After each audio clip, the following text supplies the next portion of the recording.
टुंग टुंग पूरे गांव में तांडव मचा रहा था। अपना सर नहीं होने के वजह से लोगों का सर धड़ से अलग कर रहा था। हर तरफ खून, चीखें और टुंग टुंग की भयानक हंसी गूंज रही थी। टुंग टुंग टुंग टुंग साहुर। राइस्टार कांपते हुए गांव के बीच पहुंचा। उसकी आंखों में डर कम और गुस्सा ज्यादा था। ये सब मेरी गलती है। अगर मैंने पेंसिल से खेला ना होता तो आज ये कहर नहीं टूटता, उसने खुद से कहा। लेकिन तभी आकाश में चमकती बिजली के साथ चुड़ैल उतर आई। उसका चेहरा आग जैसा लाल और आंखें खून की तरह जल रही थी। वह चिल्लाई, वापस कर मेरी पेंसिल वरना तेरी जान लेकर रहूंगी। राइस्टार बोला, तेरी पेंसिल से पूरे गांव का कत्ल हुआ है, मैं इसे वापस नहीं दूंगा। इतना सुनते ही चुड़ैल गरज उठी और अपने झाड़ू से काला तूफान बुलाने लगी। दूसरी ओर टुंग टुंग भी कुल्हाड़ी घसीटते हुए वहां पहुंच गया। अब मैदान में 3 ताकतें थीं, राइस्टार, टुंग टुंग, चुड़ैल। टुंग टुंग ने सबसे पहले चुड़ैल पर हमला बोला, क्योंकि उसे लगता था वही उसका सर छुपाकर बैठी है। चुड़ैल भी कुछ कम नहीं थी, वह भी उससे फाइटिंग करने लगी।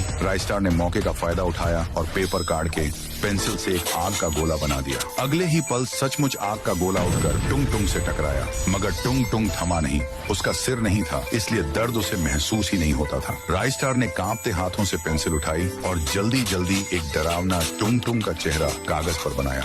जैसे ही उसने आखिरी लाइन खींची, अब टुंग टुंग पूरा इंसान बन चुका था, मगर इस बार उसके शरीर में जान आ चुकी थी, और जान का मतलब दर्द भी था। राइस्टार ने सोचा यही वक्त है इसे खत्म करने का। राइस्टार ने कांपते हाथों से खंजर का चित्र बनाया। सचमुच लोहे का चमकता खंजर उसके हाथ में आ गया। उसने पूरी ताकत से खंजर टुंग टुंग के दिल में घोंप दिया। टुंग टुंग चीखा, टुंग टुंग साहुर। अब बची सिर्फ चुड़ैल। उसकी आंखों में जलन थी। वह चिल्लाई, मूर्ख, तूने मेरी पेंसिल का अपमान किया है। अब तेरी आत्मा को भी मैं इसी पेंसिल में कैद करूंगी। राइस्टार के पास एक ही रास्ता था, या तो चुड़ैल को मार डाले या पेंसिल को ही नष्ट कर दे। उसने आखिरी बार कागज पर एक जलती हुई आग की लपटें बनाई और पेंसिल को उसी में फेंक दिया। अगले ही पल पेंसिल से तेज चीख निकली। चुड़ैल चीखती रही, नहीं, ये मेरी जान है, मेरी ताकत है।